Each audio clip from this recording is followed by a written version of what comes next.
no plans at all. Evil man's always transcending.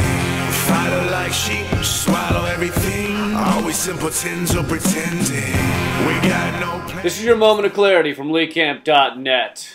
As most of you know, President Obama nominated John Brennan to head the CIA. John Brennan is a great guy, moderate arm wrestler, and loving dog sitter. A quick glance at his ChristianMingle.com profile will tell you that he enjoys long walks on the beach in Normandy, reading 50 Shades of Grey by the fire, and then, if there's time, torturing and bombing unarmed men and women. And if we Americans are too squeamish for a certain level of torture, Brennan also enjoys extraordinary rendition, which sounds nice, doesn't it? It sounds like, you know, I just saw Les Mis on the big screen, and I must say, it was an extraordinary rendition of the singing and dancing that took place on the front lines of the Paris Uprising of 1832. Oh, Anne Hathaway deserves an Oscar nod, and Hugh Jackman deserves to suck on my...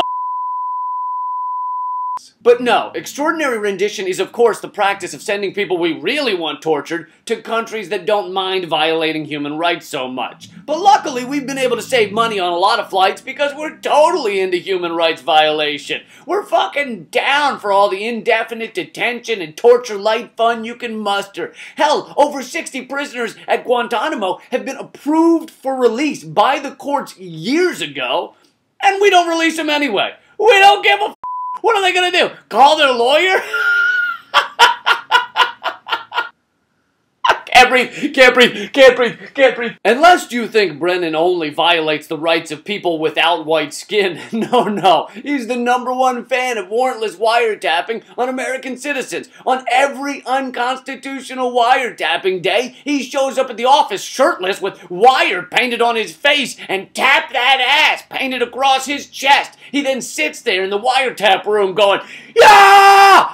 Yeah!" Oh, and I can't forget to mention drone attacks. Brennan doesn't just cheer for drone attacks, he does their PR for them, often lying and saying no civilians have been killed. Thanks to John Brennan, George Bush, Barack Obama, and many others, we didn't just cede the moral high ground. We dug a little hole in the top of it and then carefully dipped our in. That's right, we teabagged the moral high ground. I hope the history books don't forget that part when they tell the kiddies about it. No, I hope there's a graphic diagram. That's been your moment of clarity from LeeCamp.net. Join me at LeeCamp on Twitter and Facebook.com/LeeCampComedian. We have a blast over there. You really should come on over. Oh my God, yeah, you would. Last time I was over there, I got an STD on my ear, on my ear. No plans at all. Evil man's always transcending.